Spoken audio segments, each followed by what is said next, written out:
আসসালামু আলাইকুম। আমার নাম কামরুন নাহার। আমি কুয়েতে দারুল কুরআনে চাকরি করি। বর্তমানে আমি অনুশক্তিনগরে আরবি ভাষা শেখাচ্ছি। আমার প্রশ্নটা হলো, পবিত্র কোরআনে উল্লেখ করা আছে যে আল্লাহ সুবহানাহু ওয়া তাআলার কাছে একদিন সমান আমাদের 1000 বছর, আর অন্য এক জায়গায় এই কথাটি বলা হয়েছে যে একদিন সমান 50,000 বছর। কোরআন কি এখানে পরস্পর বিরোধী কথা বলছে না? আপনি কি বলেন? বোন একটা প্রশ্ন করেছেন যে পবিত্র কোরআনে উল্লেখ করা আছে বেশ কিছু জায়গায় যে আল্লাহর কাছে একদিন হলো 1000 বছরের সমান, আরেক জায়গায় লেখা আছে যে আল্লাহর কাছে একদিন হলো 50,000 বছরের সমান। এই কথা কি পরস্পর বিরোধী? বোন, আপনি যে আয়াতের কথা বলেছেন সেগুলো পবিত্র কোরআনে আছে। সূরা আল হাজের 47 নম্বর আয়াতে উল্লেখ করা আছে, আর এছাড়াও সূরা সাজদার 5 নম্বর আয়াতে উল্লেখ করা আছে। বলা হয়েছে যে তোমাদের প্রতিপালকের নিকট একদিন তোমাদের গণনার সহস্র বছরের সমান। এরপর সূরা মারিজের 4 নম্বর আয়াতে বলা হয়েছে যে আল্লাহ সুবহানাহু ওয়া তাআলার কাছে একদিন, এটা আমাদের মানুষদের সময়ের হিসাবে 50,000 বছর। এই দুটো কথাকে কি পরস্পর বিরোধী বলা যায়? আসলে পবিত্র কোরআনের এই আয়াতগুলো যা বোঝাতে চাচ্ছে, একটা ধারণা দিচ্ছে যে আল্লাহ সুবহানাহু ওয়া তাআলার সময়ের সাথে আমাদের পার্থিব সময়কে তুলনা করা যায় না। আমাদের পার্থিব সময় হোক সেটা 1000 বছর বা 50,000 বছর বা লক্ষ লক্ষ বছর, এই পার্থিব সময়টা আল্লাহর কাছে মাত্র একদিন অথবা মাত্র 1 সেকেন্ডের সমান হতে পারে। এখানে আপনাকে একটা ধারণা দেয়া হচ্ছে যে আল্লাহ সুবহানাহু ওয়া তাআলার সময়ের সাথে আমাদের পার্থিব সময়কে তুলনা করা যায় না। তারপরেও যদি আয়াতগুলোর শব্দগত অর্থ ধরেন, সেখানেও একটা ব্যাখ্যা রয়েছে। এই আয়াতগুলোতে যে আরবি শব্দটা ব্যবহার করা হয়েছে সেটা ইয়াম। এই শব্দটা দুটো আলাদা অর্থ আছে। ইয়ামের একটা অর্থ হলো দিন বা সময়কাল, অন্যটা যুগ বা লম্বা সময়।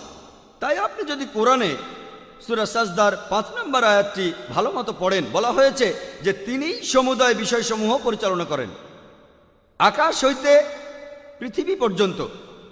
অতঃপর একদিন সমস্ত কিছুই তাহার সমীপে সমর্থিত হইবে, যেদিনের পরিমাণ হইবে তোমাদের হিসাবে সহস্র বছর।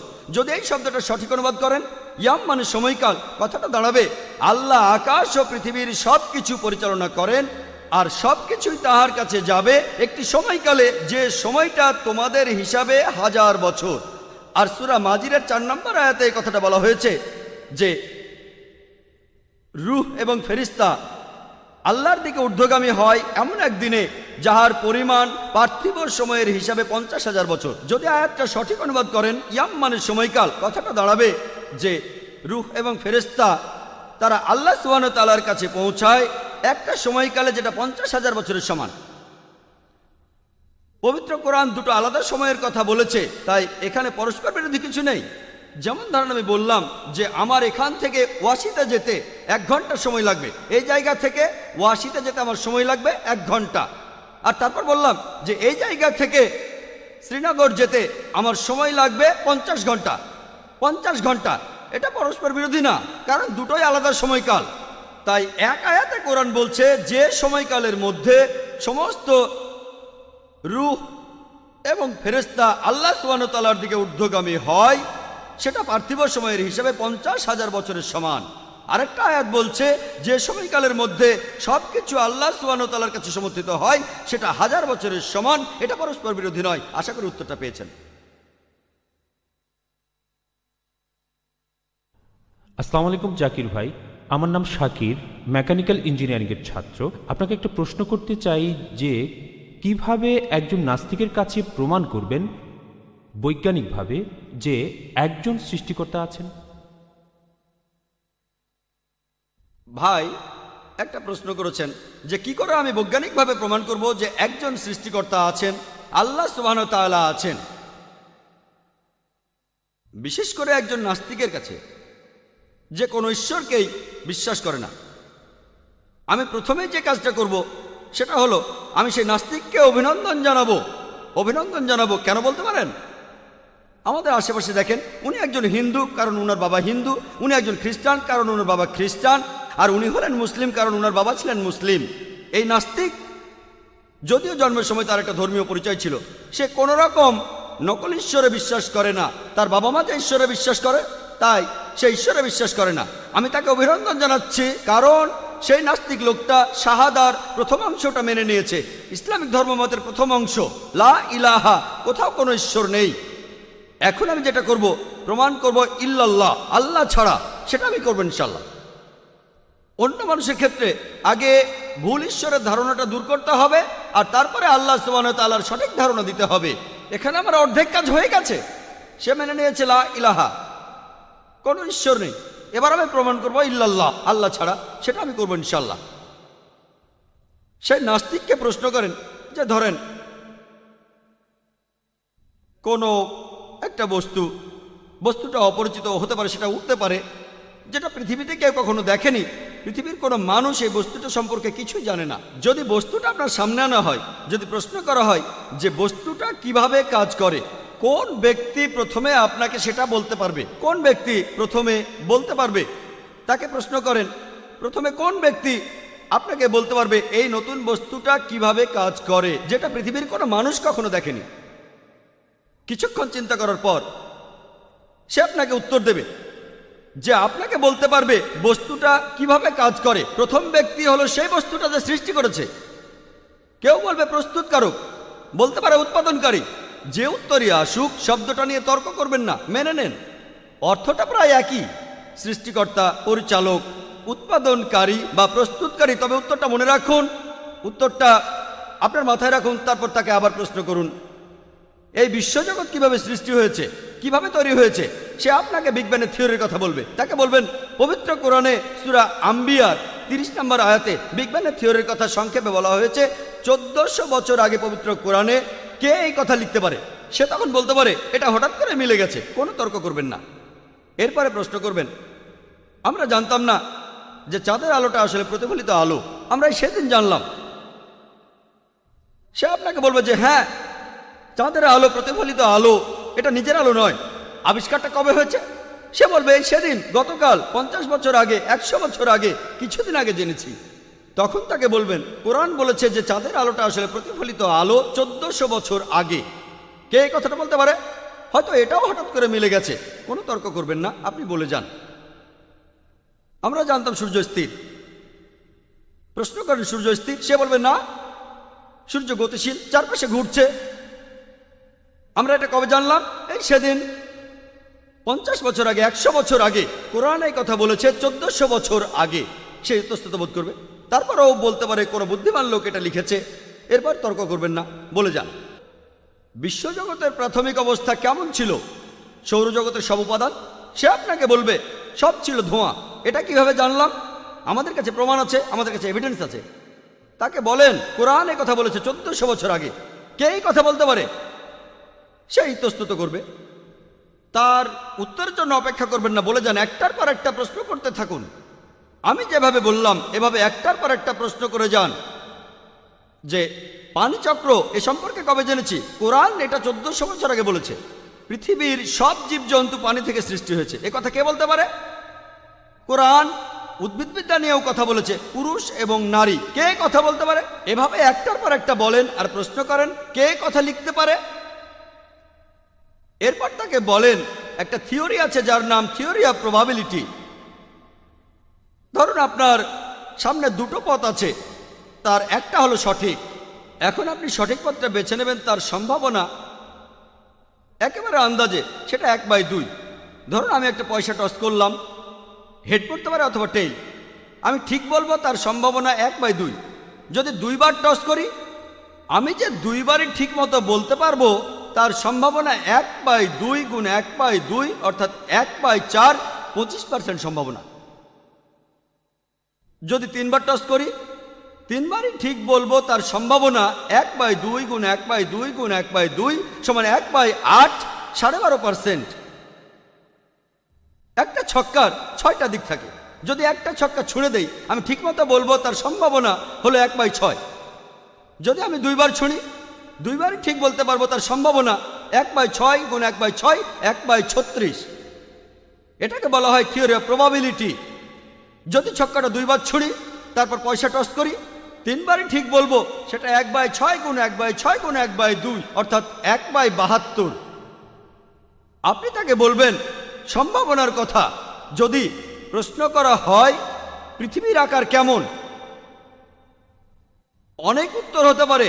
কেউ বলবে সমতল, কেউ বলবে ত্রিকোণা, কেউ বলবে ষড়ভুজের মতো, কেউ বলবে একটা পঞ্চভুজ, কেউ বলবে সপ্তভুজ, কেউ বলবে বর্গাকার। ধরেন সব মিলিয়ে 10টা আকার আছে।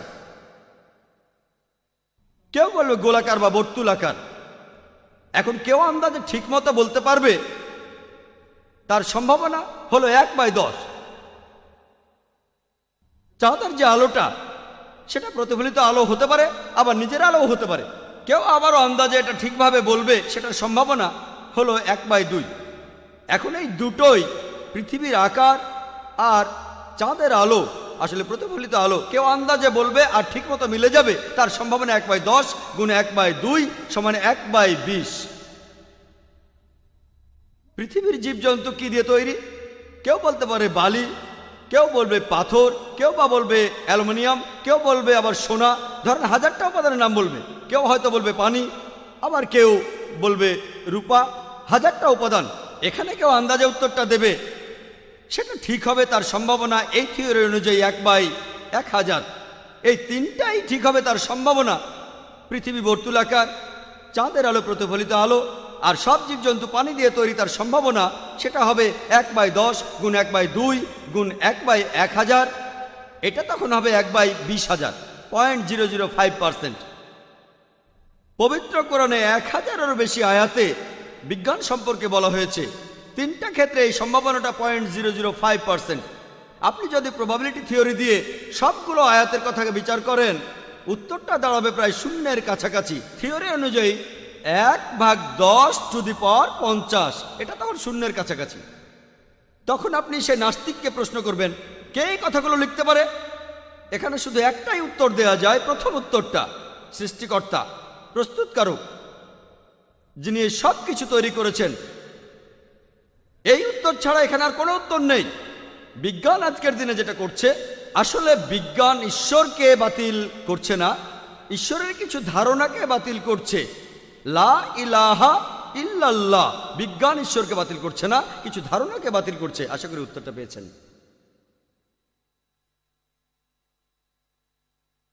পরের প্রশ্ন মহিলাদের মধ্য থেকে। আসসালামু আলাইকুম ভাই, আমার নাম ফরিদা আনসারি। আমি একজন ল্যাবরেটরি টেকনিশিয়ান। কোরআন বলছে যে আল্লাহ এই মানুষজাতির সৃষ্টিকর্তা। বিজ্ঞান কি এটার সাথে একমত? বোন একটা প্রশ্ন করেছেন। কোরআনে বলা হয়েছে যে আল্লাহ সুবহানাহু ওয়া তাআলা আমাদের মানব জাতির সৃষ্টিকর্তা। বিজ্ঞান কি এটার সাথে একমত? কোরআনে এই কথাটা অনেক জায়গায় বলা হয়েছে। আর শেষ আয়াতটা প্রজনন বিদ্যার স্তরের উপরে, অর্থাৎ সূরা মুমিনুনের 14 নম্বর আয়াতে উল্লেখ করা হয়েছে যে সর্বোত্তম স্রষ্টা কত মহান। বৈজ্ঞানিকভাবে কি প্রমাণ করা যায় যে আল্লাহ আমাদের স্রষ্টা? কোরআন এর উত্তর দিয়েছে। পবিত্র কোরআনে বলা হয়েছে, সূরা তুরের 35 নম্বর আয়াতে উল্লেখ করা হয়েছে, এখানে প্রশ্ন করা হচ্ছে যে তোমরা কি স্রষ্টা ব্যতীত সৃষ্টি হয়েছ? এখানে যে আরবি শব্দটা, স্রষ্টাকে বোঝাতে যে আরবি শব্দটা ব্যবহার করা হয়েছে সেটা খালিক। এটার উৎপত্তি হয়েছে আরবি শব্দ খালাকা থেকে। এই খালাকা শব্দটার 4টা অর্থ আছে। একটা অর্থ হলো একেবারে শূন্য থেকে কোনো কিছু সৃষ্টি করা, অতীতে যার কোনো দৃষ্টান্ত নেই, এটা শুধুমাত্র আল্লাহ তাআলার পক্ষেই সম্ভব। খালাকা শব্দটা দ্বিতীয় অর্থ হলো পৃথিবীতে আছে এমন বস্তু থেকে নতুন কিছু সৃষ্টি করা। খালাকা শব্দটা তৃতীয় অর্থ, সেটা হলো প্রোগ্রামিং বা পরিকল্পনা।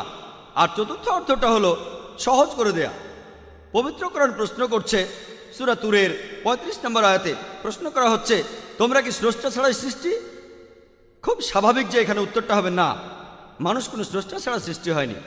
কোরআন এরপর প্রশ্ন করছে, তোমরা নিজেরাই কি স্রষ্টা? আমরা কি সৃষ্টিকর্তা? আমরা ভালো করেই জানি যে মানুষ আরেক মানুষকে সৃষ্টি করতে পারে না। যদি সেটাই করতে পারত তাহলে কেউ মারা গেলে সঙ্গে সঙ্গে বাঁচিয়ে তুলত। যদি তার কোনো আত্মীয় মারা যেত তাকে সঙ্গে সঙ্গে বাঁচিয়ে দিত।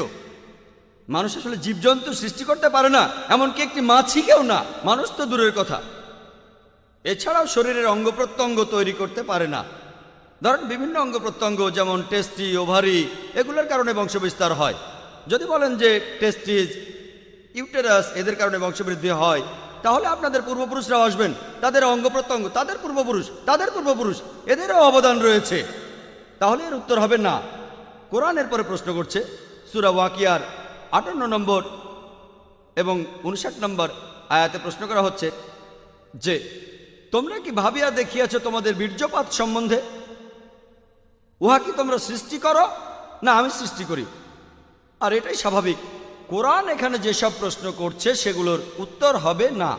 কেউ কেউ হয়তো বলবে এটা হঠাৎ করে হয়ে গেছে, আমরা হঠাৎ করেই সৃষ্টি হয়েছি, প্রাকৃতিক বস্তু আমরা হঠাৎ করে সৃষ্টি হয়েছি। আসুন আমরা বৈজ্ঞানিকভাবে দেখি আমাদের পক্ষে হঠাৎ সৃষ্টি হওয়া সম্ভব কি না। প্রত্যেক জীবকোষের সবচেয়ে গুরুত্বপূর্ণ উপাদান হলো প্রোটিনের অণু। যে কোনো জীবকোষের সবচেয়ে গুরুত্বপূর্ণ একটা উপাদান। এই প্রোটিনের অণুর মধ্যে 5টা উপাদান থাকে: কার্বন, নাইট্রোজেন, অক্সিজেন, হাইড্রোজেন আর সালফার। এছাড়া একটা অণু তৈরি করতে গেলে হাজার হাজার পরমাণুর প্রয়োজন হয়। এখানে একটা অণুর 5টা উপাদান আছে: কার্বন, নাইট্রোজেন, অক্সিজেন, হাইড্রোজেন এবং সালফার। হাজার হাজার পরমাণু নিয়ে একটি প্রোটিন অণু গঠিত হয়। আর পৃথিবীতে আনুমানিকভাবে 92টি স্বাধীন উপাদান। এখন এই 92টি উপাদানের মধ্যে 5টা মিলে একটি অণু গঠন করবে, আর এটার মধ্যে হাজার হাজার পরমাণু আছে, এগুলো মিলেই তৈরি হবে একটি প্রোটিনের অণু। এটার সম্ভাবনা হিসাব করেছেন ফ্র্যাঙ্ক এলিয়েন। তার মতে এই সম্ভাবনা হলো 1/10⁻160। এই 1/10⁻160 সমান কত জানেন? যদি আমি বলি 1/10�2, 10⁻2 মানে 100, 2টা শূন্য, 1/100, এখানে সম্ভাবনা 1%। যদি আমি বলি 1/10⁻3, তার মানে 1/1000, সেটা 0.1%। যদি আমি বলি 1/10⁴, তার মানে 1/10,000, অর্থাৎ 0.01%। তাহলে যখন হিসাব করবেন 1/10⁻160, তার মানে 0.00000, প্রথমে 157টা শূন্য, তারপর 1। আর অঙ্কের থিওরি বলে যদি কোনো সংখ্যা 1/10⁻50 হয় তখন তাকে শূন্য বলা হয়। এরপরে এখানে বলা হয়েছে মাত্র একটা অণু নিয়ে, আর যে উপাদানগুলো দরকার একটা প্রোটিনের অণু তৈরি করতে সেটার হিসাব করেছেন আরেকজন, চার্লস গাই, যে সেক্ষেত্রে লক্ষ কোটি উপাদানের প্রয়োজন হবে আমাদের গ্যালাক্সির মতো বড়। লক্ষ লক্ষ গ্যালাক্সি প্রয়োজন হবে শুধু একটা প্রোটিনের অণু তৈরি করতে। আর এখানে চার্লস গাই প্রয়োজনের সময়টাও হিসাব করেছিলেন। এখন মাত্র একটা প্রোটিনের অণু তৈরি করতে সময় লাগবে 10⁻263 বছর। এটা কত বড় জানেন? 100,000,000,263টি শূন্য, এই সময় লাগবে একটা প্রোটিনের অণু তৈরি করতে। আপনারা কি জানেন একটা কোষের মধ্যে কতগুলো প্রোটিনের অণু আছে? আর এছাড়াও কোষের মধ্যে কতগুলো অন্যান্য অণু আছে? আর একজন মানুষের শরীরে কতগুলো কোষ আছে? যখন কোনো শিশু জন্মায় তখন তার শরীরে 600 কোটিরও বেশি কোষ থাকে। ডাক্তাররা এটা বলে থাকেন 600 কোটি। একটা প্রোটিনের অণু তৈরি হওয়ার সম্ভাবনা 1/10⁻160, আর এখানে সময় লাগবে 10⁻263 বছর। তাহলে 600 কোটি কোষ একটা শিশুর জন্য, চিন্তা করেন। আর কতজন মহিলা গর্ভবতী? একই সাথে লক্ষ লক্ষ মহিলা গর্ভবতী, আর সময় লাগে মাত্র 9 মাস। হঠাৎ করে মিলে যাওয়ার সম্ভাবনা 000, কোনো সম্ভাবনাই নেই। এই সৃষ্টি হঠাৎ করে হতে পারে না, অবশ্যই কেউ একজন সবকিছু তৈরি করছেন। বিজ্ঞান আমাদের বলে যে কেউ একজন অবশ্যই আছে, কোনো অতিপ্রাকৃত শক্তি। তাই আমি আগেই বলেছি যে বিজ্ঞান ঈশ্বরকে বাতিল করছে না, ঈশ্বরের কিছু ধারণাকে বাতিল করছে। লা ইলাহা ইল্লাল্লাহ। আশা করি উত্তরটা পেয়েছেন। আসসালামু আলাইকুম, আমার নাম আশফাক, আমি একজন স্টুডেন্ট।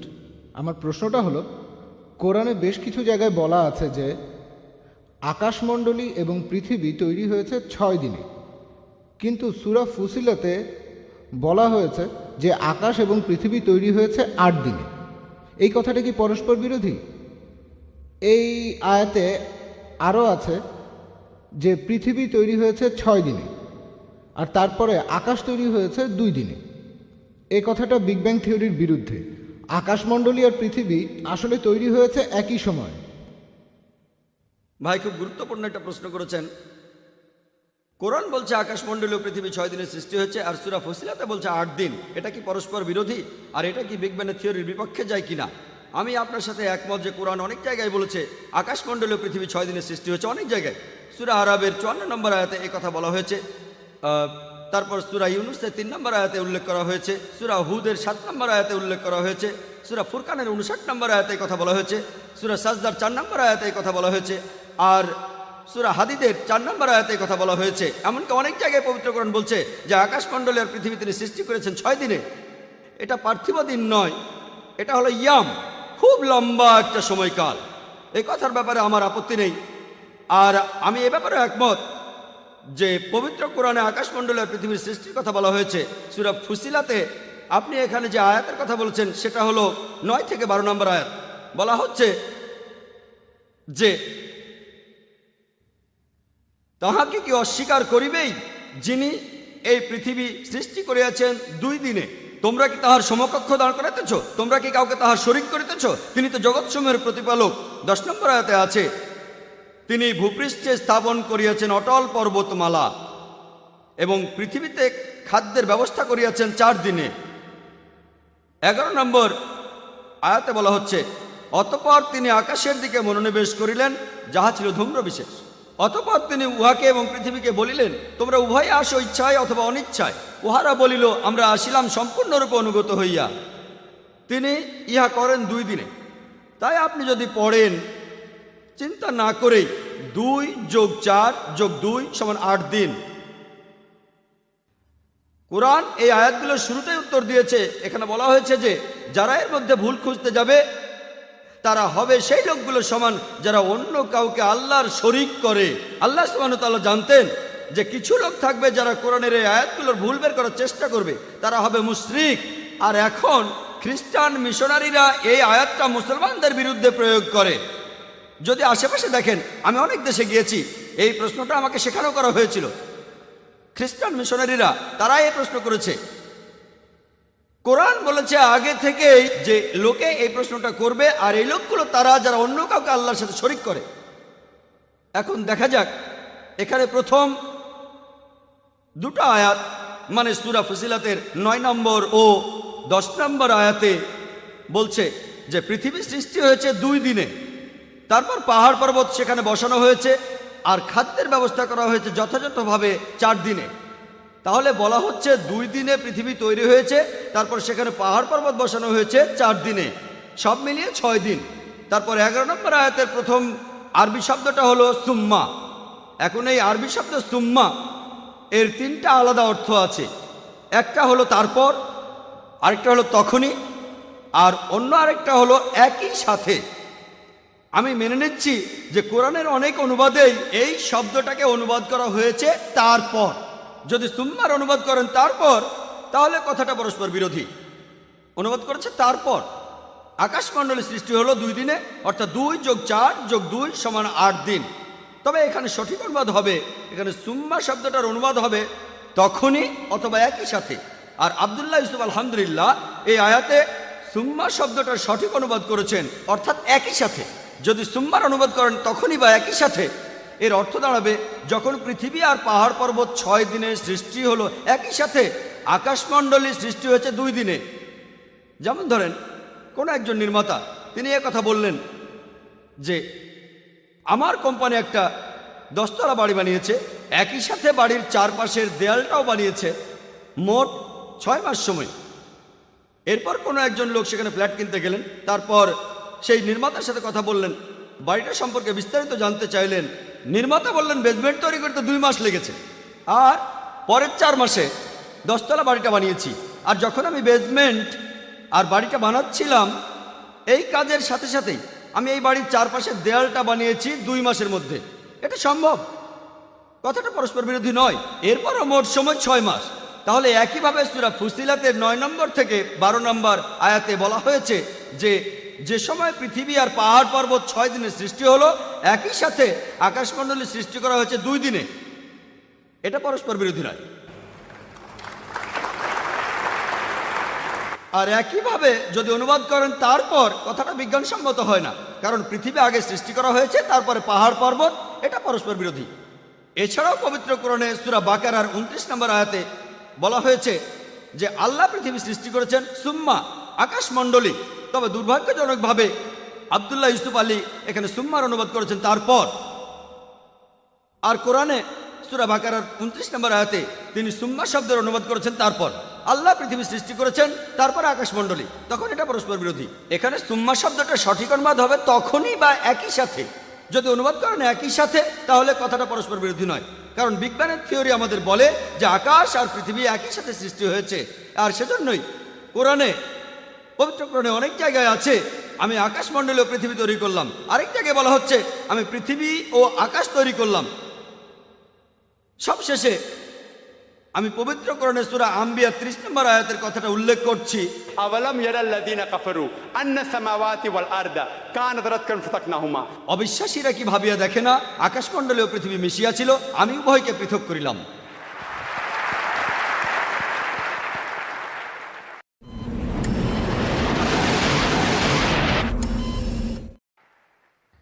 আমি ফারজানা মোল্লা। আমার প্রশ্নটা হলো মানুষের অর্থাৎ হোমোস্যাপিয়েন্সের বিবর্তন নিয়ে কথা বলছি। চার্লস ডারউইনের থিওরি, বিজ্ঞান এখানে ব্যাখ্যা দিচ্ছে যে প্রাকৃতিক নির্বাচনের কারণেই আজকে এই মানুষ জাতির সৃষ্টি হয়েছে। এখন ইসলামী বিশ্বাসের সাথে এই মতবাদটা পরস্পর বিরোধী হয়ে যাচ্ছে যে আমরা সবাই আদম আলাইহিস সালামের সন্তান। এখন এটা কিভাবে ব্যাখ্যা করা যায়? প্রশ্নটা খুবই গুরুত্বপূর্ণ। আমার কোনো বক্তৃতা, কোরআন ও আধুনিক বিজ্ঞান নিয়ে কোনো বক্তৃতা এই প্রশ্নটা ছাড়া সম্পূর্ণ হয় না। আমি এই বিষয়ে কথা বলেছি অনেক জায়গায়, কানাডায়, আমেরিকায়, ইংল্যান্ডে, সৌদি আরবে। কখনোই এই বিষয়টা সম্পূর্ণ হয় না, আর প্রশ্নোত্তর পর্ব সম্পূর্ণ হয় না এই প্রশ্নটা ছাড়া, অর্থাৎ theory of evolution. Charles Darwin বোন প্রশ্ন করলেন কিভাবে আমি কোরআনকে ডারউইনের বিবর্তনের মতবাদের সাথে মেলাবো। বোন, আমি এখন পর্যন্ত এমন কোনো বই পড়িনি যেটা বলছে বিবর্তনবাদের ফ্যাক্ট। সব বই বলছে বিবর্তনবাদের থিওরি। আমি এখন পর্যন্ত এমন কোনো বই দেখিনি যেটা বলছে বিবর্তনবাদের ফ্যাক্ট। যদি আপনি ডারউইনের বইটা পড়েন, the origin of the species, বলা হয়েছে যে চার্লস ডারউইন একটা দ্বীপে গিয়েছিলেন যার নাম গ্যালাপেগোস। তার জাহাজটার নাম ছিল HMS বিগল। আর তিনি দেখলেন সেখানে পাখি খুঁটে খুঁটে খাবার খাচ্ছে। পাখিগুলোর খোঁটাখুটির উপর নির্ভর করে তাদের ঠোঁট লম্বা আর ছোট হয়। এই পর্যবেক্ষণটা একটা প্রাণীর উপর করা হয়েছে, অনেক রকম প্রাণী নয়। চার্লস ডারউইন তার বন্ধু থমাস থমটনকে একটা চিঠি লিখেছিলেন 1861 সালে যে আমি প্রাকৃতিক নির্বাচনে বিশ্বাস করি না। আপনি এই শব্দটাই বললেন। আমি বিবর্তনবাদের থিওরিতে বিশ্বাস করি না, কারণ আমার কাছে কোনো প্রমাণ নেই। আমি শুধু এই জন্যই বিশ্বাস করছি কারণ এই থিওরির সাহায্যে আমি ব্যাখ্যা করতে পারবো, প্রজনন তত্ত্ব, শরীর তত্ত্ব ইত্যাদি ব্যাখ্যা দিতে পারবো। চার্লস ডারউইন নিজেই বলেছেন এখানে অনেক ফাঁক আছে। তিনিও একমত না, তিনি নিজেই বলেছেন এখানে অনেক ফাঁক আছে। আর দেখবেন ঠাট্টা করে কখনো বলা হয় তুমি যদি ডারউইনের সময় পৃথিবীতে থাকতে থিওরিটা প্রমাণ হয়ে যেত। তাকে ঠাট্টা করে বলা হচ্ছে বাঁদরের মতো দেখতে। আমরাই ঠাট্টা করে থাকি। এখন এই থিওরি পৃথিবীর অনেক জায়গায় মনে করা হয় আসলে এটা সত্যি। কারণটা জানেন? আমি স্কুলে ডারউইনের থিওরি পড়েছি, এমনকি এখনো পড়ানো হয়। এখানে কারণটা কি বলতে পারেন? এখানে কারণটা হলো আপনারা যদি চার্চগুলোকে খেয়াল করেন, চার্চগুলো আগে ছিল বিজ্ঞানের বিরুদ্ধে। আর আপনারা জানেন তারা গ্যালিলিওকে মৃত্যুদণ্ড দিয়েছিল। গ্যালিলিওকে তারা মৃত্যুদণ্ড দিয়েছিল কেন? কারণ তিনি জ্যোতির্বিদ্যা সম্পর্কে এমন কথা বলেছিলেন যা বাইবেলের বিরুদ্ধে যায়, তাই তারা তাকে মৃত্যুদণ্ড দিয়েছিল। এখন পোপ ক্ষমা প্রার্থনা করেন। তাই চার্লস ডারউইন যে থিওরির কথা বললেন সেটা যখন বাইবেলের বিরুদ্ধে গেল, বিজ্ঞানীরা তারা এখানে কোনো প্রমাণ দেখতে চাইল না। আমার শত্রুর শত্রু আসলে আমার বন্ধু। তাই সব বিজ্ঞানী, তাদের বেশিরভাগ বিজ্ঞানী এই সমর্থনটা করেছে কারণ বাইবেলের বিরুদ্ধে গেছে, থিওরি সত্যের জন্য নয়। তারা সমর্থন করেছে কারণ এই থিওরিটা বাইবেলের বিরুদ্ধে গেছে। সবগুলো স্টেজের কথা বলা আছে বোন, সবগুলো স্টেজ। লুসি 4 প্রকার হোমিনিড। বিজ্ঞান আমাদের বলে হোমিনিড 4 প্রকার। প্রথমটা হলো লুসি, এটার বৈজ্ঞানিক নাম হলো অস্ট্রালোপিথেকাস, যারা পৃথিবীতে ছিল 35 লক্ষ বছর আগে বরফ যুগে। তারপরে পৃথিবীতে আসলো হোমো হ্যাবিলিস, যারা পৃথিবীতে ছিল 5 লক্ষ বছর আগে। তারপর আসলো নিয়ানডার্থাল ম্যান, যারা ছিল 1 লক্ষ থেকে 40,000 বছর আগে। তারপর আসলো চতুর্থ স্টেজ ক্রোম্যাগনন। এইসব স্টেজের সাথে ডারউইনের কোনো সম্পর্ক নেই। পিপি গ্রাসে বলেছেন 1971 সালে, যিনি চেয়ারম্যান ছিলেন ইভলিউশনারি স্টেজ স্টাডিজের প্যারিসে সোজার ইউনিভার্সিটিতে, তিনি বলেছেন এটা একেবারে অসম্ভব। শুধুমাত্র ফসিল দেখে পূর্বপুরুষ বের করা যায় না। আমি আপনাদের এখানে কয়েকশো বিজ্ঞানীর নাম বলতে পারি, নোবেল বিজয়ীদের নাম, যারা ডারউইনের থিওরির বিরুদ্ধে। অনেকেই আপনারা হয়তো জানেন স্যার অ্যালবার্ট জর্জি, যিনি নোবেল পেয়েছিলেন ভিটামিন সি আবিষ্কারের জন্য। তিনি একটা বই লিখেছিলেন দ্য কেভিয়ার অ্যান্ড ম্যান, ডারউইনের থিওরির বিরুদ্ধে। এরপর আপনি যদি স্যার ফ্রেড হোয়েলের বই পড়েন, তিনি সেখানে ডারউইনের থিওরির বিরুদ্ধে কথা বলেছেন। যদি আপনি রবার্ট অ্যালবার্টের নাম শোনেন, তিনি নতুন একটা বিবর্তনের থিওরি লিখেছেন ডারউইনের থিওরির বিরুদ্ধে। এটা চিন্তা করা যায় না, কল্পনা করা যায় না যে মানুষ এসেছে বাঁদর থেকে। যদি আপনারা স্যার স্যালসবেরির নাম শোনেন, একজন জীববিজ্ঞানী, তিনি বলেছেন এই ডারউইনের থিওরি বিশ্বাস করাটা খুবই অযৌক্তিক। যদি হোয়াইট মিটের নাম শোনেন, স্যার হোয়াইট মিট, তিনিও ডারউইনের থিওরির বিরুদ্ধে বই লিখেছেন। তিনিও একজন জীববিজ্ঞানী। আমি কয়েকশো জনের নাম বলতে পারি। আজকের দিনেও এটা স্কুলে পড়ানো হয়। কেন সেটা আমি আগে বলেছি। মিডিয়া তাদের হাতে, এছাড়া এখানে আর কোনো প্রমাণ নেই। এখানে অবশ্যই কিছু প্রমাণ আছে একেবারে নিচু স্তরে, যেমন অ্যামিবা। নিচু স্তরের প্রাণীর ক্ষেত্রে যেমন অ্যামিবা নিজেকে প্যারামেশিয়ায় বদলে ফেলে। কোরআনে কথা বলে না যে অ্যামিবা বদলায় না, কোরআনে কথা বলে না। যদি প্রমাণ করা যায় সেক্ষেত্রে হয়তো সম্ভব, এটা কোরআনের বিরুদ্ধে নয়, কিন্তু এখানে কোনো প্রমাণ নেই। লোকে মলিকিউলার বায়োলজি থিওরির কথা বলে, জেনেটিক কোডিংয়ের কথা বলে। হ্যান্সিস ক্রেগের মত অনুযায়ী, যিনি এই ব্যাপারে একজন বিশেষজ্ঞ, তিনি বলেছেন এটা অকল্পনীয়। যদি আবারও আপনি হিসাব করেন সেই প্রবাবিলিটি যে একটা ডিএনএ সেটা দিয়েই বাঁদর থেকে মানুষ হয়েছে, এটাও শূন্য হবে। যদি আমি আবার হিসাব করি, আপনারা শুধু বিরক্তই হবেন। আপনাদের একটা প্রোটিন অণুর হিসাব দেখিয়েছিলাম, হিসাবটা এরকম হবে, একটা ডিএনএ। এটা আসলে কোনোভাবেই সম্ভব নয়। আপনারা জানেন নতুন একটা থিওরি এসেছে যে সমকামিতা জিনের মধ্যেই আছে। আমি খবরটা পড়েছিলাম টাইমস অফ ইন্ডিয়ায়। আমি ভেবেছিলাম এবারে আমি যখন রবিবারে আবার আমার পরের লেকচারটা দেব, আমাকে এই প্রশ্নটা তখন করা হবে, যদি সমকামিতা জিনের মধ্যেই থাকে, আল্লাহ আমাদের কেন দোষ দেবেন? কোরআন সমকামিতার বিরুদ্ধে কথা বলেছে। আমি বললাম যে এটা আসলে থিওরি, অপেক্ষা করুন প্রমাণিত হোক, এখনই মন্তব্য করবেন না। এরপর মাত্র কয়েক মাস পরেই দেখা গেল এই থিওরিটা ভুল প্রমাণিত হলো। আর যে লোক এই থিওরির কথা বলেছিল যে সমকামিতার জিনেই আছে, সে নিজেই একজন সমকামী। সেজন্যই বলেছি আমি কথা বলবো বিজ্ঞানের প্রতিষ্ঠিত সত্য নিয়ে, থিওরি আর অনুমান নিয়ে নয়। ডারউইনের থিওরি প্রমাণিত কিছু নয়। আমরা মানুষরা বাঁদর থেকে আসিনি। অনেক বিজ্ঞানী এই থিওরির বিরুদ্ধে কথা বলেন, আর পবিত্র কোরআনের বিরুদ্ধে কথা বলেছে। কোরআন বলছে প্রথম মানুষ হলেন আদম আলাইহিস সালাম। ইনশাল্লাহ আমরা এটা আবিষ্কার করব, হয়তো 100 বছর পরে বা 1000 বছর পরে। এটা নিয়ে গবেষণা হচ্ছে যে মানুষ জাতি একটা যুগল থেকে তৈরি হয়েছে কি না। তবে এটা শুধু থিওরি, এটা কোরআনের আয়াত আছে যে মানুষ জাতি তৈরি হয়েছে একটি যুগল থেকে, পুরুষ ও নারী। এটা শুধুই থিওরি, তাই এটার কথা আমার লেকচারে বলিনি। ইনশাল্লাহ এটা প্রতিষ্ঠিত হবে 50 বছর পরে বা 100 বছর পরে। সেদিন আমরা জানবো কোরআন বিজ্ঞানের কথাই বলছে, পরস্পর বিরোধী কিছু নয়, বিজ্ঞানের প্রতিষ্ঠিত সত্যের সঙ্গে অসামঞ্জস্যপূর্ণ কিছু নয়। আশা করি উত্তর পেয়েছেন। আসসালামু আলাইকুম, আমি আব্দুস সামি, আমি স্টুডেন্ট। কোরআনে বলা হয়েছে যে অবিশ্বাসীদের হৃদয় বন্ধ করা আছে, কিন্তু বিজ্ঞান আমাদের বলে মানুষের ব্রেইন চিন্তা করে, হৃদয় না। এটা একটু ব্যাখ্যা করেন প্লিজ। ভাই একটা প্রশ্ন করেছেন যে কোরআনে আছে অবিশ্বাসীদের হৃদয় ঢেকে দিয়েছেন আল্লাহ সুবহানাহু ওয়া তাআলা। আজকে বিজ্ঞান আমাদের বলে আমাদের ব্রেনই সব চিন্তা করে, হৃৎপিণ্ড না। আমিও একমত। তাহলে কোরআনকে অবৈজ্ঞানিক যখন বলা হচ্ছে হৃদয় ঢেকে দেওয়া হয়েছে, আমিও মেনে নিচ্ছি যে কোরআনে বিভিন্ন জায়গায় বলা হয়েছে, যেমন সূরা বাকারার 7 নম্বর আয়াতে বলা হয়েছে যে আল্লাহ হৃদয় ঢেকে দিয়েছেন কাফির লোকদের হৃদয়। সে কথাই বলা হয়েছে যে তাদের হৃদয়কে ঢেকে দেওয়া হয়েছে। এখানে যে আরবি শব্দটা আছে সেটা হচ্ছে কলব। এই আরবি শব্দ কলবের দুটো অর্থ আছে, একটা হলো হৃদয়, আরেকটা হলো বুদ্ধিমত্তা। তাই যদি সঠিকভাবে অনুবাদ করেন, এখানে বলা হয়েছে আল্লাহ তাদের বুদ্ধিমত্তাকে ঢেকে দিয়েছেন অবিশ্বাসীদের বুদ্ধিমত্তা। আর এটা বৈজ্ঞানিকভাবে প্রমাণিত যে বুদ্ধিমত্তাকে ঢেকে দেওয়া হবে, হৃদয়কে নয়। তবে একজন শ্রোতা আমাকে প্রশ্ন করেছিল, ভাই জাকির, আমি মেনে নিলাম যে কল্ব মানে হৃদয় আর বুদ্ধিমত্তাও হতে পারে, কিন্তু একটা আয়াতে বলা হয়েছে যে বুকের পেছনে হৃদয় থাকে, তাহলে এখানে আপনি কি উত্তর দেবেন? সেই লোক কোরআনের একটা আয়াত বলেছিল, সূরা হাজের ৪৬ নম্বর আয়াতে উল্লেখ করা আছে, বলা হয়েছে যে চক্ষু তো অন্ধ নয়, বরং তাহাদের বক্ষের পশ্চাতে যে হৃদয় রহিয়াছে উহাই অন্ধ। তাহলে কোরআন বলছে যে চোখ আসলে অন্ধ নয়, তাহাদের বুকের ভেতরে যে হৃদয় আছে সেটাই অন্ধ। বিজ্ঞান আমাদের বলে যে চোখ দেখতে পারে, হৃদয় দেখতে পারে না। তাহলে কি এই আয়াতটা অবৈজ্ঞানিক? এখানে তো অনুবাদটা হৃদয়ই হবে, বুদ্ধিমত্তা হবে না। তখন তাকে বললাম, আমি মানছি যে শব্দটার আসলে দুটো অর্থ আছে, তবে বুক শব্দটার জন্য যে আরবি ব্যবহার করা হয়েছে সেটা সদর। সদর শব্দটার আবার দুটো অর্থ আছে, একটা হলো বুক, আরেকটা হলো কেন্দ্র।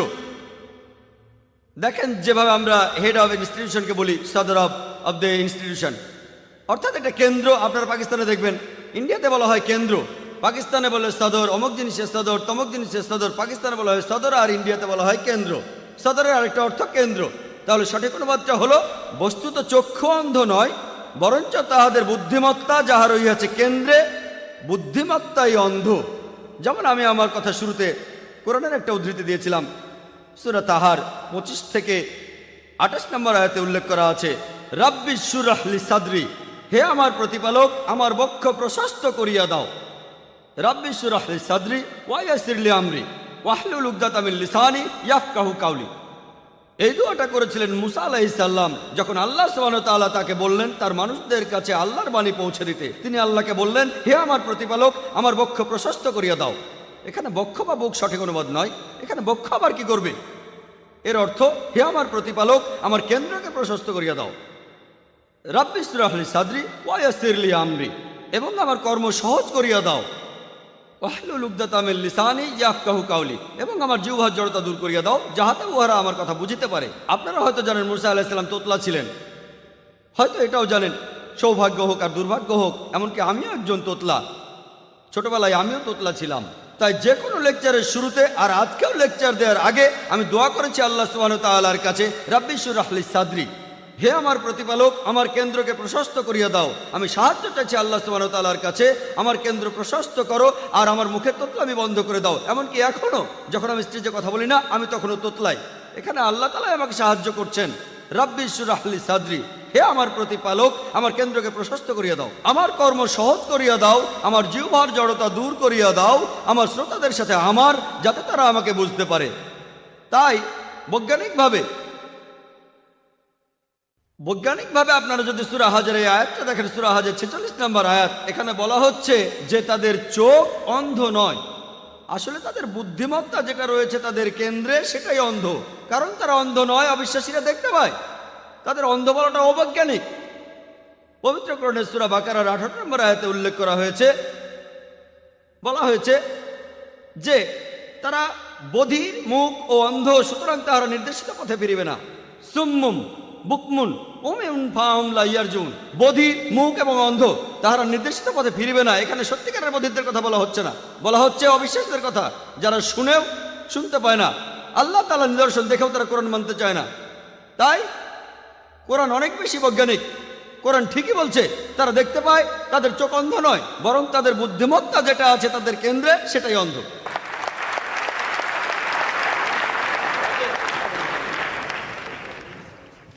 আসসালামু আলাইকুম জাকির ভাই, আমি আগে হিন্দু ছিলাম আর আমি মুসলমান হয়েছি কিছুদিন আগে। আমি আপনাকে এখন যে প্রশ্নটা করতে চাই, যখন কোনো মহিলা তার গর্ভে সন্তান ধারণ করে, ইসলামে গর্ভপাত নিষিদ্ধ, কিন্তু কোনো মহিলার যদি মেডিকেল প্রবলেম থাকে, রক্তশূন্যতায় ভোগে, অথবা কিছুদিন আগে যে সন্তান প্রসব করেছে আর এমন অবস্থায় সবসময় তার জীবনের উপর ঝুঁকি রয়েছে, অমুসলিম ডাক্তাররা বলেন গর্ভপাত করিয়ে ফেলতে, মুসলিম ডাক্তাররা বলেন এটা হারাম। আর যেসব ডাক্তাররা একটু আধুনিক তারা বলেন যে যদি সন্তান 40 দিন গর্ভে থাকে, 40 দিনের আগে গর্ভপাত করা যাবে, 40 দিনের পর করা যাবে না। ইসলামিক কোনো আইনে অনুমতি দেওয়া হয়নি, এটা কি ঠিক নাকি ভুল? ভাই আপনি একটা প্রশ্ন করেছেন। আপনি বললেন যে এখনকার দিনে অনেক ক্ষেত্রে গর্ভপাত ঘটানো হয়, কিন্তু পবিত্র কোরআনে কোনো গর্ভপাতের অনুমতি দেওয়া হয়নি। এমনকি যখন মায়ের জীবনের উপর ঝুঁকি থাকে। পবিত্র কোরআনে গর্ভপাত নিয়ে বলা হয়েছে, সূরা আনামের 151 নম্বর আয়াতে উল্লেখ করা আছে। এছাড়াও সূরা ইসরার 31 নম্বর আয়াতে উল্লেখ করা আছে, বলা হয়েছে তোমাদের সন্তানকে দারিদ্র্যের ভয়ে হত্যা করিও না, কারণ উহাদিগকে আমিই রিজিক দেই এবং তোমাদিগকেও দেই, নিশ্চয়ই উহাদিগকে হত্যা করা মহাপাপ। তাহলে গর্ভপাত ঘটানো হারাম স্বাভাবিক পরিস্থিতিতে। যেমন ধরুন, শূকরের মাংস হারাম, অ্যালকোহল হারাম, মৃত পশুর মাংস হারাম। তবে একই সাথে কোরআন বলছে 4টি আলাদা জায়গায়। সূরা বাকারার 173 নম্বর আয়াতে বলা হয়েছে, সূরা মাইদার 3 নম্বর আয়াতে বলা হয়েছে, সূরা আনামের 145 নম্বর আয়াতে বলা হয়েছে এবং সূরা নাহালের 115 নম্বর আয়াতে উল্লেখ করা হয়েছে। বলা হয়েছে যে যদি নিরুপায় হইয়া কেহ আল্লাহর নির্দেশ পালন না করে, আল্লাহ সেক্ষেত্রে ক্ষমাশীল। যদি নিরুপায় হয়ে আপনি আল্লাহর নির্দেশ পালন না করেন, আল্লাহ সেক্ষেত্রে ক্ষমা করবেন। ধরুন অনাহারে মারা যাচ্ছেন, শূকরের মাংস ছাড়া খাওয়ার কিছুই নেই, তখন সেটাই হালাল হয়ে যাবে, সেটাই হালাল। তবে সেটা তখনকার জন্যই, পরে আর সেটা খেতে পারবেন না। আপনি কোনো জঙ্গলে গেলেন, সেখানে শূকরই হলো একমাত্র খাদ্য, অথবা মরুভূমিতে শুধুমাত্র সেই সময়টার জন্য শূকর খাওয়া হালাল। আপনি যদি শহরে ফিরে আসেন, তখন ওটা আবার হারাম। একইভাবে গর্ভপাত, শুধুমাত্র সন্তান চান না এজন্য গর্ভপাত ইসলামে হারাম এবং গুরুতর পাপ। কিন্তু এতে যদি মায়ের জীবনের উপর ঝুঁকি থাকে, সেক্ষেত্রে এটার অনুমতি আছে, কারণ ইসলাম ধর্মে সন্তানের জীবনের চাইতে মায়ের জীবন অনেক বেশি মূল্যবান। সন্তান তো এখনো জন্মগ্রহণই করেনি। আমি জানি যে কিছু ব্যক্তি এভাবে বলেন 40 দিনের পর গর্ভপাত করা যাবে না, 40 দিনের আগে এটা করা যাবে। কোরআন এখানে খুবই পরিষ্কারভাবে বলছে যে যদি জীবনের উপর হুমকি আসে, অনিচ্ছাকৃতভাবে যদি আল্লাহ তাআলার নির্দেশ অমান্য করেন, এটা নিষিদ্ধ নয়। যদি ডাক্তার বলে যে আপনার হার্টের সমস্যা আছে আর প্রসব যন্ত্রণায় আপনার হার্টের ক্ষতি হবে, মা তাহলে মারা যাবে, তাহলে সেক্ষেত্রে গর্ভপাত করানো উচিত। কারণ ইসলাম অনুযায়ী আপনি ছোট কোনো ক্ষতি এড়ানোর জন্য বড় ক্ষতি করতে পারেন না। সন্তানের মা একজন পূর্ণবয়স্ক মানুষ, তার জীবন সন্তানের জীবনের চেয়ে দামি। সন্তান তখন নিজে একা একা বাঁচতে পারে না। তাহলে যদি সন্তানের জন্য মায়ের জীবন ঝুঁকির মধ্যে থাকে, ইসলাম অনুযায়ী গর্ভপাত করানো যাবে। যদি কোনো ঝুঁকি না থাকে, তাহলে সেটা হারাম। আশা করি উত্তরটা পেয়েছেন। আমার নাম জাবেদ, আমি একজন স্টুডেন্ট। আমি আপনাকে একটা প্রশ্ন করব। পবিত্র কোরআনে এক জায়গায় বলা আছে মানুষ সৃষ্টি হয়েছে শুক্রবিন্দু থেকে, যে কথাটার সাথে আধুনিক বিজ্ঞানও একমত। কিন্তু অন্য আরেক জায়গায় কোরআন বলছে যে মানুষ সৃষ্টি হয়েছে মাটি থেকে। কোরআনের এই কথা কি পরস্পর বিরোধী, নাকি বিজ্ঞানের সাথে সামঞ্জস্যপূর্ণ? ভাই একটা প্রশ্ন করেছেন যে পবিত্র কোরআনে এক জায়গায় বলা হচ্ছে যে মানুষ সৃষ্টি হয়েছে শুক্রবিন্দু থেকে, আধুনিক বিজ্ঞানও একই কথা বলছে। আরেক জায়গায় বলছে মানুষ সৃষ্টি হয়েছে মাটি থেকে। বৈজ্ঞানিকভাবে এই কথাটা কি প্রমাণ করা যায়? আর এই কথাটা কি পরস্পর বিরোধী? এক জায়গায় শুক্রবিন্দু, আরেক জায়গায় বলা হচ্ছে মাটি। পবিত্র কোরআনে বলা হয়েছে, আমি আমার লেকচারও বলেছি যে সূরা কিয়ামত 37 নম্বর আয়াত থেকে 39 নম্বর আয়াত পর্যন্ত বলা হয়েছে যে মানুষ জাতি তৈরি হয়েছে শুক্রবিন্দু থেকে। আর এখনকার বিজ্ঞানও একই কথা বলে। এছাড়াও পবিত্র কোরআনে আছে সূরা হাজের 5 নম্বর আয়াতে উল্লেখ করা হয়েছে যে আল্লাহ মানুষ জাতিকে সৃষ্টি করিয়াছেন সামান্য মৃত্তিকা হইতে। আধুনিক বিজ্ঞান আমাদের বলে যে মানুষের শরীরে যে সব উপাদানগুলো রয়েছে, সেই উপাদানগুলোর সব কয়টাকে আপনারা খুঁজে পাবেন মাটিতে, মাটির পৃথিবীতে। তাহলে কথাটা যে মানুষ জাতি সৃষ্টি হয়েছে মাটি থেকে বৈজ্ঞানিকভাবে প্রমাণিত। মানুষের শরীরে যে উপাদানগুলো আছে, মানুষের শরীরের গঠনতন্ত্র উপাদান, এই সবগুলো উপাদানই আপনারা খুঁজে পাবেন মাটির পৃথিবীতে। পরিমাণ অল্প বা বেশি হতে পারে। আপনার প্রশ্নের দ্বিতীয় অংশ, এটা কি পরস্পর বিরোধী? যে এক জায়গায় বলছে মানুষ শুক্রবিন্দু থেকে সৃষ্টি হয়েছে, আরেক জায়গায় বলছে মাটি, এটা কি পরস্পর বিরোধী? এখন পরস্পর বিরোধী হলো যখন দুটো বক্তব্য একটি মানলে আরেকটি মিথ্যে হয়ে যায়। দুটোই একসাথে সত্যি হতে পারেন না। এখন কোরআনে শুধু এ কথাই বলে নাই যে মানুষ শুক্রাণু থেকে সৃষ্টি হয়েছে, আরেক জায়গায় বলছে মাটি থেকে। কোরআন আরো বলছে সূরা ফুরকানের 54 নম্বর আয়াতে বলা হয়েছে যে তিনি মানুষকে সৃষ্টি করিয়াছেন পানি থেকে। তাহলে কি তিনটি পরস্পর বিরোধী? এখন আধুনিক বিজ্ঞানে এটা প্রমাণিত যে মানুষ তৈরি হয়েছে মাটি দিয়ে, শুক্রবিন্দু দিয়ে এবং পানি দিয়েও তৈরি হয়েছে। আমি একটা উদাহরণ দিয়ে কথাটা বোঝাই। যে আমি বললাম 1 কাপ চা বানাবো, আমার লাগবে পানি। আরেকবার আমি বললাম যে 1 কাপ চা বানাতে আমার লাগবে চা পাতা বা চায়ের গুঁড়ো। এটা পরস্পর বিরোধী না, আমার দুটোই লাগবে। যদি মিষ্টি চা বানাতে চাই তাহলে চিনি দিতে হবে, যদি পানি কম চা বানাই পানি কমিয়ে দুধ বেশি দিতে হবে, আর যদি সুলেমানি চা বানাই তাহলে চায়ে দুধ দেওয়া হবে না। তাহলে এটা কন্ট্রাডিকশন না যে কোরআন বলছে মানুষ সৃষ্টি হচ্ছে শুক্রবিন্দু থেকে, মাটি থেকে আর পানি থেকে। এটা হলো আসলে কন্ট্রাডিস্টিংশন। এখন আমাদের জানতে হবে এই শব্দটার মানে কি। কন্ট্রাডিস্টিংশন মানে কোন বিষয় সম্পর্কে 2-3টা বক্তব্য যেগুলো একটা আরেকটার সাথে বিরোধিতা করে না। যেমন ধরুন আমি বললাম যে এই ভদ্রলোক তিনি সৎ, তিনি দয়ালু, স্নেহশীল, এটা কন্ট্রাডিস্টিংশন। কিন্তু যদি আমি বলি যে এই ভদ্রলোক সবসময় মিথ্যা কথা বলেন আর সত্যি কথা বলেন, এটা হলো কন্ট্রাডিকশন, কারণ দুটোই উল্টো কথা। যদি সম্পূর্ণ উল্টো কথা না হয় সেটা হবে কন্ট্রাডিস্টিংশন। পরের প্রশ্ন মহিলাদের মধ্য থেকে। আসসালামু আলাইকুম ভাই জাকির, আমার প্রশ্নটা হলো, যখন কোরআন নিজেই বিজ্ঞান সম্পর্কে এত কথা বলছে, তাহলে বিজ্ঞানের ক্ষেত্রে মুসলিমরা এত পিছিয়ে রয়েছে কেন?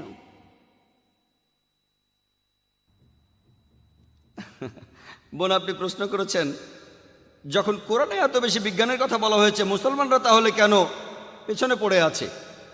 বোন, আমি এখানে দায়ী করব মিডিয়াকে। আজকের দিনে মিডিয়া এর বেশিরভাগই পশ্চিমাদের হাতে। ইউরোপিয়ানরা মিডিয়া তাদের হাতে, স্যাটেলাইট তাদের হাতে, টেলিভিশন তাদের হাতে, CNN তাদের হাতে, BBC তাদের হাতে, সবই তাদের কবজায়।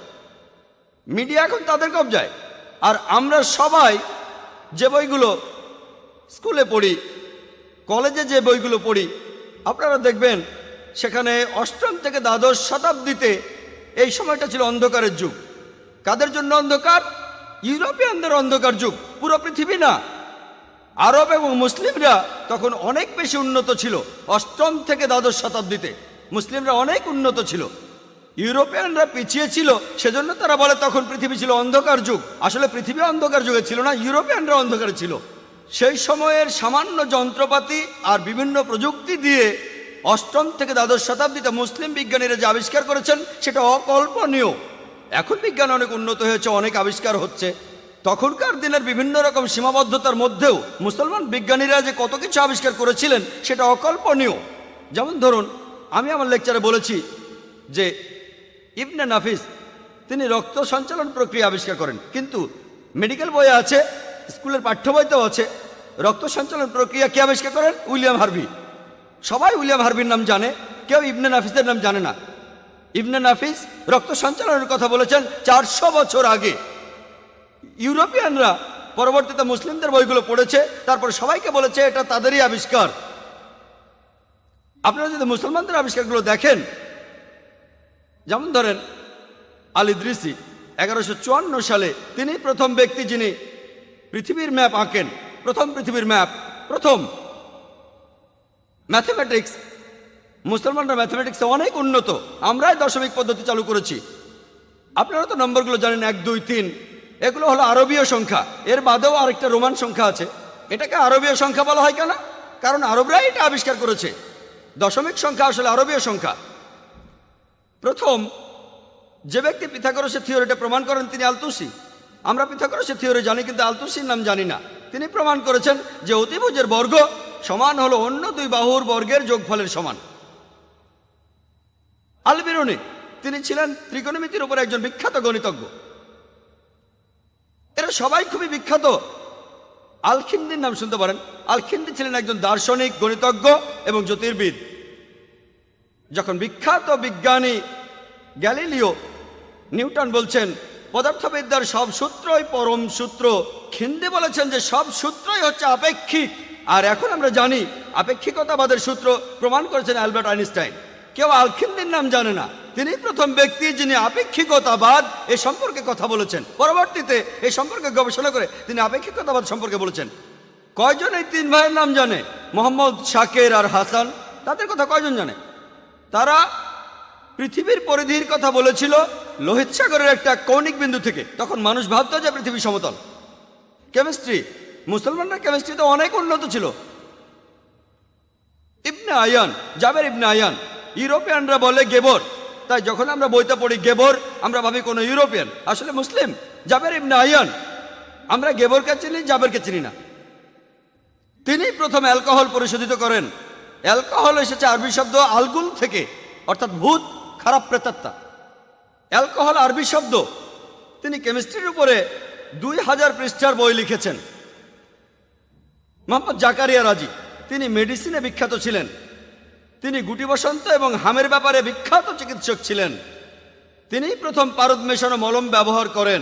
তিনি শিশুদের রোগের উপর বই লিখেছেন। এমন অনেক মুসলিম বিজ্ঞানী আছেন। আলী ইবনে আব্বাস, তিনি মেডিসিনের উপর 20টা বই লিখেছেন। আলী ইবনে সিনা, পশ্চিমারা বলে আভিসিনা, আভিসিনা শুনে মুসলিম মনে হয় না। আলী ইবনে সিনা মুসলিম, আভিসিনা মুসলিম না। তাকে তখন বলা হতো প্রাচ্যের অ্যারিস্টটল। তিনি একটা বই লিখেছিলেন, কানুন। এই বইটা মেডিসিনের পাঠ্য বই হিসেবে বিভিন্ন জায়গায় পড়ানো হয়েছে 17শ শতাব্দী পর্যন্ত। ইবনে জুহরের নাম কে জানে? তিনি হলেন আলেকজান্দ্রিয়ার পর প্রথম কেউ যিনি প্যারাসাইটোলজি নিয়ে কথা বলেছেন, এইচ মাইটের কথা বলেছেন, পেরিকার্ডাইটিস, তিনি ওটাইটিস মিডিয়ার কথা বলেছেন, ট্র্যাকিওটমি। অনেক চিকিৎসক, আল জাহারি ছিলেন বিখ্যাত ডেন্টিস্ট, একজন সার্জন, এছাড়াও একজন প্রসূতি বিশেষজ্ঞ। তিনি সার্জারির বিভিন্ন রকম যন্ত্রপাতি আবিষ্কার করেন, গাইনোকোলজি আর ডেন্টিস্ট্রির যন্ত্রপাতি। আমরা অনেকেই হয়তো এগুলো জানি, কিন্তু মিডিয়া এখন রয়েছে পশ্চিমাদের হাতে। মুসলিমরা অনেক উন্নত, তবে আপনার কথাটা আমি মানছি, বর্তমানে আজকে মুসলিমরা জ্ঞানে বিজ্ঞানে পিছিয়ে যাচ্ছে। কারণটা জানেন? ইউরোপিয়ানরা এগিয়ে যাচ্ছে। কারণটা জানেন?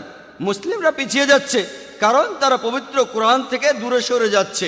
আমরা ধর্ম থেকে অনেক দূরে সরে যাচ্ছি।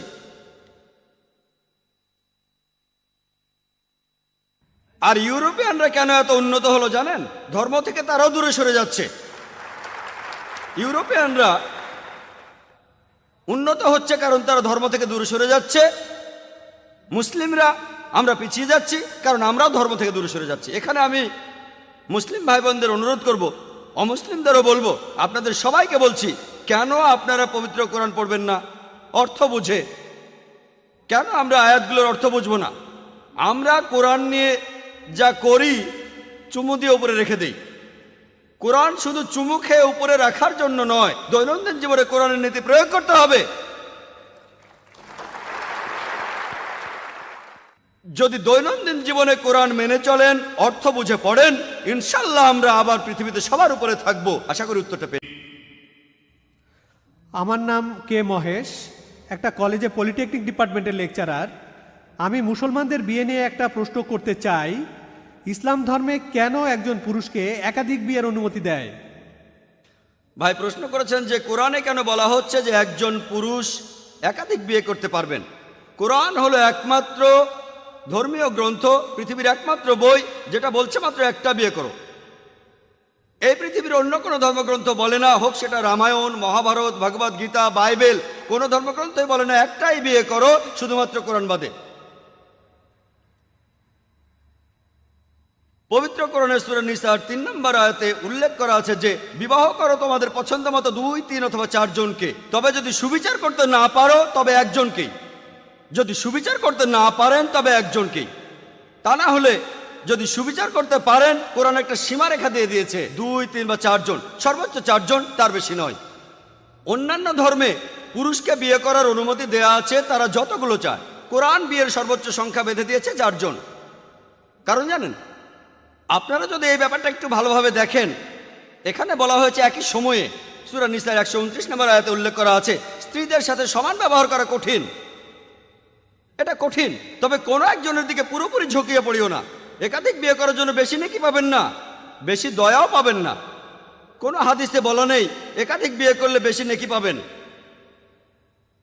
তবে একটা হাদিসে আছে যদি বিয়ে করেন আপনার অর্ধেক দিন পূরণ হবে। একজন আমাকে প্রশ্ন করলো, তাহলে কি আমি 2টো বিয়ে করলে আমার সম্পূর্ণ দিন পূরণ হবে?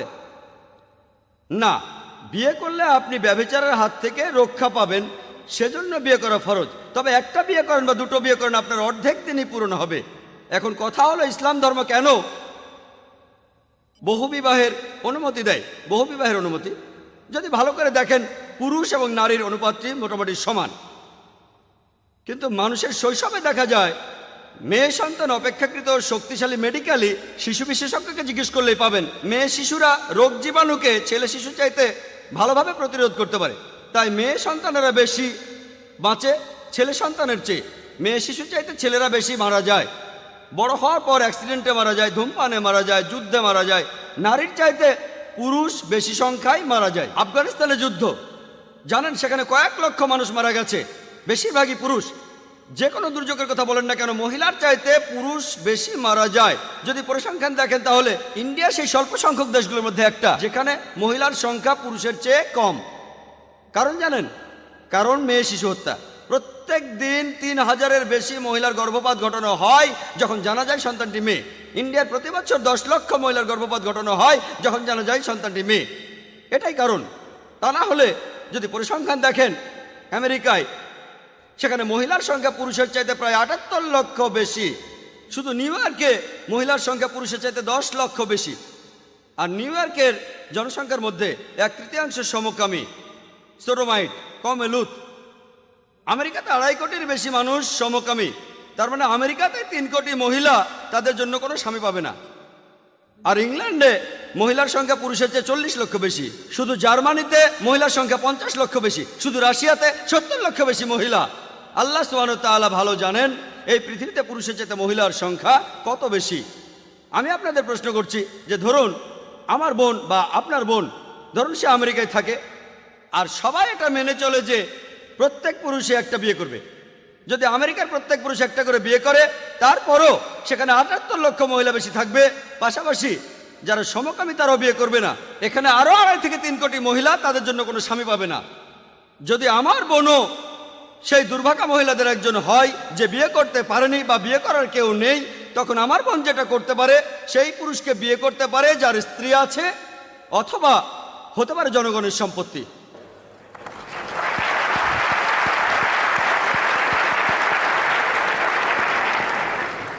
এবারের প্রশ্ন বাম পাশের মাইক থেকে।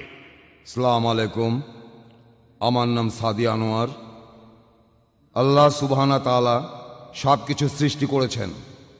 কোনো জায়গায় বলা হয়েছে আমরা সৃষ্টি করলাম, আমরা করলাম এই রকম। বহু বচনে বলা হচ্ছে কেন? ভাই একটা প্রশ্ন করেছেন, কেন পবিত্র কোরআনে আল্লাহ সুবহানাহু ওয়া তাআলা নিজেকে আমরা বলেছেন? এর মানে কি একজনের বেশি? ভাই আরবি ভাষায় আমরা 2 প্রকারের। একটা হলো বহুবচন, আরেকটা হলো সম্মানার্থে বলা রাজকীয় বহুবচন। যেমন একটা উদাহরণ দিয়ে হয়তো জানেন, রাজীব গান্ধী কিভাবে কথা বলতেন? তিনি বলতেন হাম দেখনা চাহতে হাম।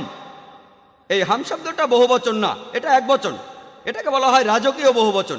একইভাবে আল্লাহ সুবহানাহু ওয়া তাআলা কোনো জায়গায় বলছেন আমি, কোনো জায়গায় বলছেন আমরা।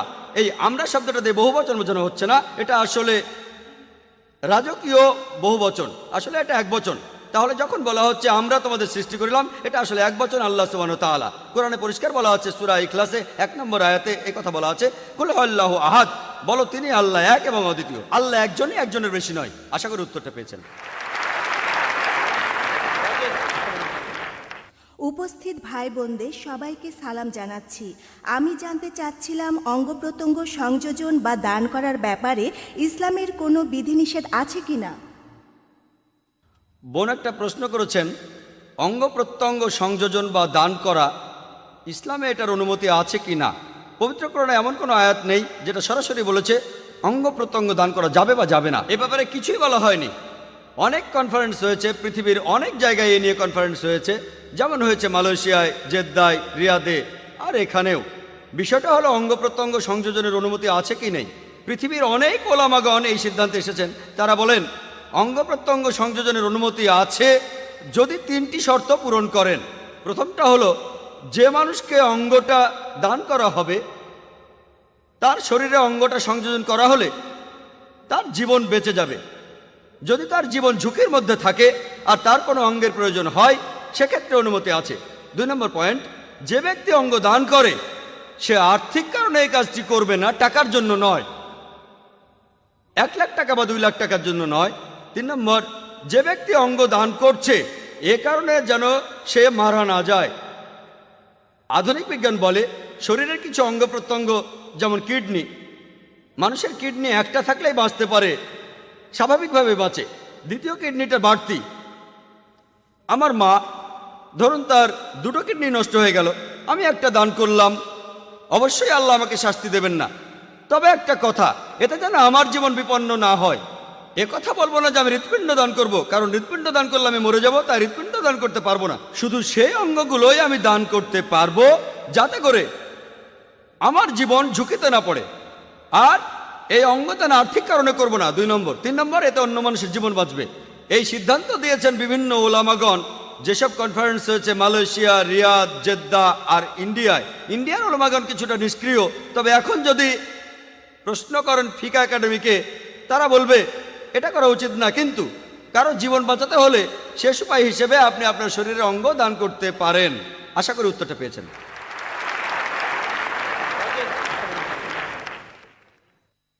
ডান দিকের মাইক থেকে। সবাইকে শুভ সন্ধ্যা। আমি একটি কলেজের ছাত্র, আমার নাম হার্স ওয়াগিলা। আমি যে প্রশ্নটা করতে চাই সেটা হলো, কোনো মানুষ যখন মারা যায় মৃতদেহটা তখন কি পোড়ানো উচিত না কবর দেওয়া উচিত?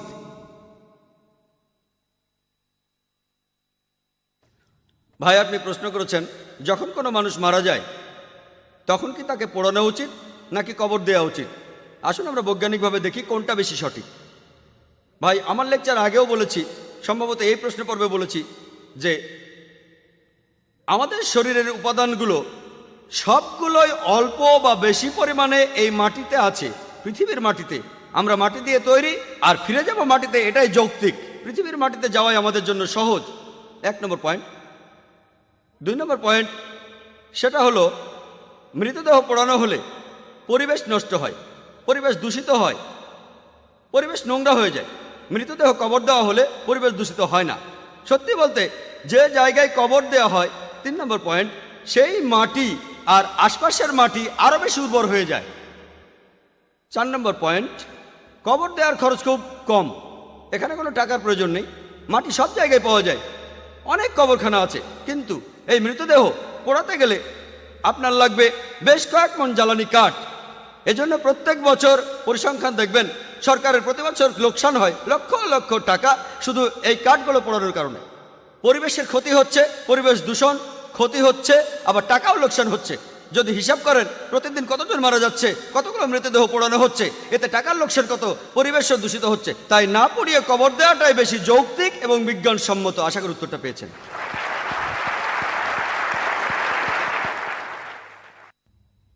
এখানে আর 2টা প্রশ্নের পরে আমরা স্লিপের প্রশ্ন শুরু করব। এখানে বেশ কয়েকজন মহিলা আমাদের প্রশ্ন লিখে পাঠিয়েছেন, তারা এখানে মাইকের সামনে আসতে চান না। এবারেও আরও কিছু প্রশ্ন আছে। এখন তাহলে কিছু প্রশ্ন স্লিপে যে প্রশ্নগুলো এসেছে আমার কাছে পাঠিয়ে দিতে পারেন। এই প্রশ্নের পরে আর যারা অমুসলিম ভাই আছেন তারা খুব একটা প্রশ্ন করার সুযোগ পাননি। আপনারা মাইক থেকে আপনাদের প্রশ্ন করতে পারেন, না হলে আমি স্লিপ থেকে প্রশ্ন করব। এখন 2টা প্রশ্ন হয়ে যাওয়ার পর। আসসালামু আলাইকুম, আমার নাম খালেদ, আমি একজন স্টুডেন্ট। কোরআনে উল্লেখ করা আছে সূর্য আর অন্যান্য গ্রহ তাদের নিজস্ব কক্ষপথে ঘুরছে, আর অন্য জায়গায় কিয়ামতের কথা বলতে গিয়ে কোরআন বলছে পৃথিবীর সাথে সূর্যের সংঘর্ষ হবে অনেকটা ঘুরতে ঘুরতে। এই নিজস্ব কক্ষপথে ঘুরতে ঘুরতেই যদি পৃথিবীর সাথে সূর্যের সংঘর্ষটা হয়, এটা কিভাবে সম্ভব? ভাই, আপনি প্রশ্ন করেছেন যে কোরআনে বলা আছে সূর্য আর পৃথিবী প্রদক্ষিণ করছে, আর কোথাও কোথাও বলছে সূর্য পৃথিবী সংঘর্ষ হবে। এ কথাটা কোরআনে বলা আছে। ভাই, আমি আগেও বলেছি পবিত্র কোরআনের বেশ কিছু আয়াতে কিয়ামতের দিনের লক্ষণের কথা বলা হয়েছে। আর আমি নিজেই বলেছি সূরা কিয়ামার 8 নম্বর আয়াত আর 9 নম্বর আয়াতে আছে যে সূর্য আর চন্দ্র একত্রিত করা হবে। কবে? রোজ কিয়ামতের দিনে, আজকে নয়। এখানে কিয়ামতের দিনের নিদর্শনের কথা বলা হচ্ছে, এটা বলা হচ্ছে না যে আজকেই ঘটবে। এখানে যে সূরাটা তার নাম হচ্ছে কিয়ামা, পুনরুত্থানের দিন। অনেক নিদর্শনের কথা আছে যে চাঁদ অন্ধকারে ডুবে যাবে, আকাশের নক্ষত্র খসে পড়বে, সমুদ্রের পানি ফুলে উঠবে ইত্যাদি। এগুলো হলো কিয়ামতের দিনের লক্ষণ। এসব কি ঘটেছে? এখন এসব ঘটেনি, কিন্তু পৃথিবী ধ্বংস হওয়ার আগে এসব অবশ্যই ঘটবে। আশা করি উত্তরটা পেয়েছেন। কোরআনে কোথাও বলেনি যে স্বাভাবিক অবস্থায় এগুলো ঘটবে। এবারের প্রশ্ন বাম দিকের মাইক থেকে। আসসালামু আলাইকুম, উপস্থিত সবাইকে আমার শুভেচ্ছা। আমার নাম কলিম শাহ, ইন্টেরিয়ার ডিজাইনের কাজ করি মুম্বাইতে। কোরআনে প্রজনন তত্ত্ব নিয়ে একেবারে বিস্তারিত বলা হয়েছে, আর আমাদের পূর্বপুরুষ হজরত আদম আলাইসাল্লাম। এখন এই কথাটা কি পরস্পর বিরোধী যে ঈসা আলাইসাল্লাম কোনো বাবা ছাড়াই জন্মেছিলেন? এখানে বৈজ্ঞানিক ব্যাখ্যাটা কি? ভাই একটা প্রশ্ন করেছেন যে কেমন করে বৈজ্ঞানিকভাবে প্রমাণ করব যে ঈসা আলাইহিসসালাম কোনো বাবা ছাড়াই জন্মেছিলেন, পুরুষের হস্তক্ষেপ ছাড়াই। ভাই আমি আগেও বলেছি, অলৌকিক কিছু হলো একটা অস্বাভাবিক ঘটনা, যে ঘটনাকে আমরা মানুষরা ব্যাখ্যা দিতে পারি না। এই অস্বাভাবিক ঘটনার পেছনে রয়েছে কোনো অতি প্রাকৃত শক্তি, আমাদের সৃষ্টিকর্তা। যে অলৌকিক ঘটনাগুলো আগে ঘটেছিল বেশিরভাগই এখনকার দিনে আমরা পরীক্ষা করে দেখতে পারবো না, কারণ আমরা অতীতে ফিরে যেতে পারবো না, অতীতে যেতে পারবো না। কিছু অলৌকিক ঘটনা আমরা এখনকার দিনে পরীক্ষা করে দেখতে পারি। আল্লাহ সুবহানাহু ওয়া তাআলার সকল নবী এবং রাসূল যারা মুহাম্মদ সাল্লাল্লাহু আলাইহি সাল্লামের আগে এসেছিলেন, তাদের একটা নির্দিষ্ট জাতির জন্য পাঠানো হয়েছিল, তাদের লোকদের জন্য, আর সেই নির্দেশগুলো ছিল নির্দিষ্ট সময়ের জন্য। তাই সেই অলৌকিক ঘটনা ছিল নির্দিষ্ট সময়ের জন্য, আর এই অলৌকিক ঘটনাতে সেই মানুষগুলো সন্তুষ্ট। এই অলৌকিক ঘটনা যখন বলা হচ্ছে যে যীশু খ্রিস্ট জন্মেছিলেন কোনো রকম বাবা ছাড়াই, অবিশ্বাসীরা এতে সন্তুষ্ট হবে না। কেন? কারণ ব্যাপারটা সে সময়ে গিয়ে পরীক্ষার উপায় নেই। কারণ সকল নবী রাসূল যারা মুহাম্মদ সাল্লাল্লাহু আলাইহি সাল্লামের আগে এসেছিলেন, তারা নির্দিষ্ট একটা সময়ের জন্য এসেছিলেন, চিরদিনের জন্য নয়। তবে হযরত মুহাম্মদ সাল্লাল্লাহু আলাইহি সাল্লাম তিনি আল্লাহ সুবহানাহু ওয়া তাআলার একজন রাসূল, তিনি সর্বশেষ আর চূড়ান্ত নবী। তিনি শুধুমাত্র মুসলমান বা আরবদের জন্য আসেননি, পৃথিবীতে এসেছিলেন পুরো মানব জাতির জন্য, আর তার নির্দেশগুলিও চিরদিনের জন্য। তাই এই অলৌকিক তিনি এই পবিত্র কোরআন রেখে গিয়েছেন। এই কোরআন আজকের দিনেও পরীক্ষা করা যায়, এটা চিরকালের জন্য অলৌকিক। মুহাম্মদ সাল্লাল্লাহু আলাইহি সাল্লাম এছাড়াও আরো কয়েকশো অলৌকিক ঘটনা দেখিয়েছেন, আমরা মুসলমানরা সেগুলো বিশ্বাস করি, তবে এ নিয়ে গর্ব করি না, সেগুলো নিয়ে আমরা বড়াই করি না। আমরা গর্ব করি শুধু এটা নিয়ে, কারণ এই অলৌকিকগুলো বৈজ্ঞানিকভাবে প্রমাণ করতে পারবো না, কিন্তু মুহাম্মদ সাল্লাল্লাহু আলাইহি সাল্লামের জীবন্ত অলৌকিক যেটা নাজিল হয়েছে আল্লাহ তাআলার কাছ থেকে, এই কোরআন আমরা আজকের দিনেও পরীক্ষা করতে পারি। আগের অলৌকিক ঘটনা আমরা অতীতে গিয়ে পরীক্ষা করে দেখতে পারবো না। অতীতে যেতে পারলে আমরা দেখতাম কিভাবে যিশু বাবা ছাড়াই জন্মেছে। তারপরও আপনাকে বৈজ্ঞানিকভাবে ব্যাখ্যা দিতে পারি। আজকের বিজ্ঞান আমাদের বলে কিছু প্রাণী আছে যারা জন্মায় কোনো পুরুষের হস্তক্ষেপ ছাড়াই। এটার একটা উদাহরণ হলো পুরুষ মৌমাছি। পুরুষ মৌমাছি যে ডিম থেকে হয় সেটাকে কোনো পুরুষ মৌমাছি উর্বর করে না। রানী মৌমাছি অনেক ডিম পাড়ে, যে ডিমগুলোকে পুরুষ মৌমাছি উর্বর করে না সেই ডিম থেকে পুরুষ মৌমাছি জন্মায়। স্ত্রী মৌমাছি যে ডিম থেকে হয় সেগুলো পুরুষ উর্বর করে। তাহলে এই পৃথিবীতে বেশ কিছু প্রাণী আছে যারা পুরুষের কোনো ভূমিকা ছাড়াই জন্মগ্রহণ করে। আমি জানি যে এই ঘটনা নিচু স্তরের প্রাণীদের ক্ষেত্রেই ঘটে, উঁচু স্তরের প্রাণীর ক্ষেত্রে এগুলো প্রমাণ নেই। এটা কে করেছেন? বিজ্ঞান আমাদের বলতে পারবে না, আল্লাহ তাআলা করেছেন। তাহলে আল্লাহ তাঁর ইচ্ছাতে এটা সম্ভব হয়েছে যে যিশু বাবা ছাড়াই জন্মেছেন।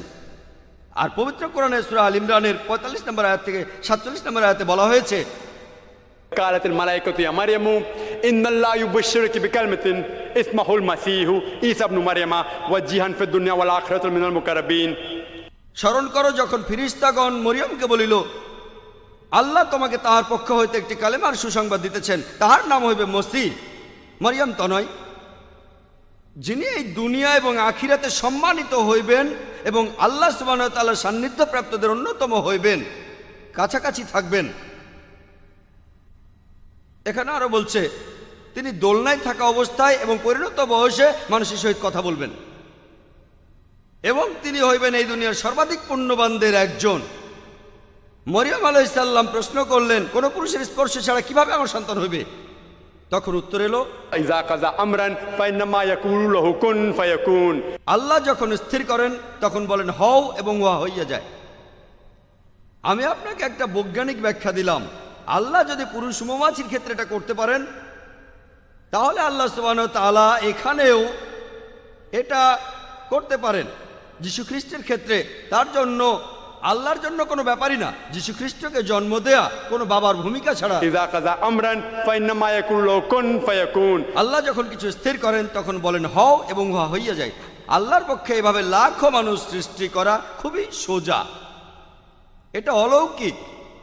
আমি বলছি না যে যিশু পুরুষ মৌমাছির মতো জন্মেছেন, এমন নয়। আমি আসলে জানি না, আমি একটা বৈজ্ঞানিক ব্যাখ্যা দিচ্ছি।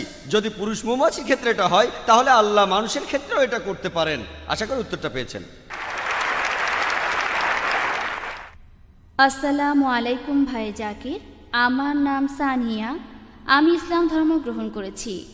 এখন প্রশ্ন হলো, আপনি আপনার লেকচারে কোরআনের বিভিন্ন কথা বলেছেন যেগুলো বৈজ্ঞানিকভাবে প্রতিষ্ঠিত। এমন কোনো আয়াতের কথা কি আপনি বলতে পারবেন যেগুলোর ব্যাপারে বিজ্ঞান এখনও নিশ্চিত হতে পারেনি? বোন, আপনি প্রশ্ন করেছেন যে আমি আমার লেকচারে বলেছি সেই বৈজ্ঞানিক কথাগুলো যেগুলো এখন প্রতিষ্ঠিত সত্য। পবিত্র কোরআনের বিভিন্ন আয়াতের কথা, আমি পবিত্র কোরআনের কিছু আয়াতের কথা বলতে পারি যেগুলো বৈজ্ঞানিকভাবে প্রমাণিত নয়।